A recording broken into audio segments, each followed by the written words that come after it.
तुम्हाला सुट्टे पैसे हवेत का? हवे असतील तर या रांगेत उभे राहा. होय, ही रांग आहे 2000 रुपये सुट्टे करणाऱ्यांची आणि ही सुविधा उपलब्ध करून दिली आहे पालिकेचे मनसे गटनेता संदीप देशपांडे यांनी. मात्र मनसेकडे एवढे पैसे कुठून आले असा प्रश्न जर तुम्हाला पडला असेल तर उत्तर आहे का संदीप देशपांडे यांच्याच तोंडून. ज्या कार्यकर्त्यांनी जे 100च्या नोटा जमवल्या आहेत त्या संपेपर्यंत आम्ही लोकांना मदत करण्याचं ठरवलेलं. साधारण सध्या 100 ते 125 लोकांना आम्ही ह्या नोटा बदलू, म्हणजे नवीन 2000च्या नोटांच्या बदल्यात सुट्टे पैशाची जी चणचण वाजते दूर करण्यासाठी ज्येष्ठ नागरिक आणि महिलांसाठी आम्ही हा उपक्रम चालू केलेला आहे. नोटबंदीमुळे सर्वसामान्य नागरिक, महिला आणि वृद्धांना मोठ्या प्रमाणात त्रासाचा सामना करावा लागतोय. त्यामुळे आम्ही सुट्ट्या पैशांची सुविधा उपलब्ध करून दिल्याचा दावा मनसे करते. जोपर्यंत लोकांना अडचण आहे तोपर्यंत आम्ही त्यांची ती अडचण सोडवण्याचा प्रयत्न करतोय.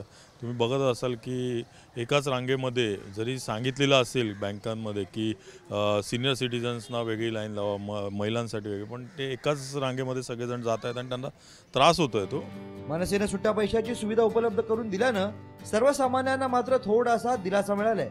सामान्य माणूस 2000 खरेदी करून न शकल्यामुळे 2000 रुपये सुटे कोण देणार हा मोठा प्रश्न बाजारात निर्माण होतोय आणि ह्याच्यावरती तोडगा म्हणून ह्या मनसेच्या नगरसेवकांनी आणि कार्यकर्त्यांनी जो काढलेला आहे त्याचा लाभ आम्हाला मिळाला आहे. एकूणच काय, नोटबंदीवरून कितीही आरोप प्रत्यारोप होत असले तरी मनसेने सुट्ट्या पैशांची सुविधा उपलब्ध करून देत राजकीय फायदा घेण्यात बाकीच्या पक्षांच्या तुलनेत बाजी मारली हे मात्र नक्की. मुंबई लाईव्ह.